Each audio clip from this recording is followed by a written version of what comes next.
Hello Cougars, I'm Ima Herbert, and you're watching Cougar Pause on the CBN. And I'm Adam Johnson.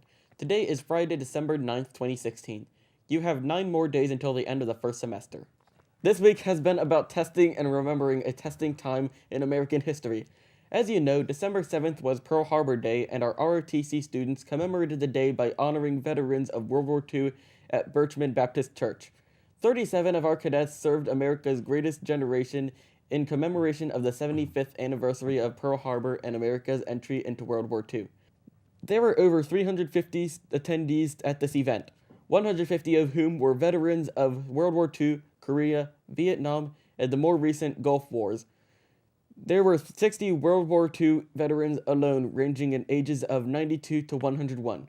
5 of them were present at Pearl Harbor when it was attacked on December 7, 1941, the day we were brought into the Second World War. Our cadets were moved as much as the veterans who walked through the welcoming gauntlet, as they were saluted and thanked for being who they are and helping us make who we are today. Yesterday, 20 students from history classes ROTC and the Cougar Broadcasting Network had the honor of being in the studio attendance of Corporal Dub Duncan, told us a World War II story. Now 92 years old, Corporal Duncan landed as a 19-year-old soldier on Omaha Beach in Normandy, France, on D-Day. Duncan, who was joined on stage by his daughter, Dana McConnell, shared stories of the rapid rise from a 19-year-old boy to a 19-year-old man, who made and lost friends and survived 3 specific instances where he should have died. He shared with an easy recall of the battles fought, an outpouring gratitude heaped on our soldiers by the Frenchmen our soldiers and allies liberated from Adolf Hitler's armies. We will bring you a couple of clips from his interview next week. Christmas came a little early for some needy students at Benbrook Elementary this year thanks to a little Cougar Compassion. Yesterday, 17 Cougar cheerleaders, Taffy, members, and ROTC students visited 21 students at Benbrook Elementary to brighten their Christmas season and bring a little warmth to their bodies. Just in time for our first cold snap, our Cougars presented each elementary child at the party a new coat and a gift from that child's wish list.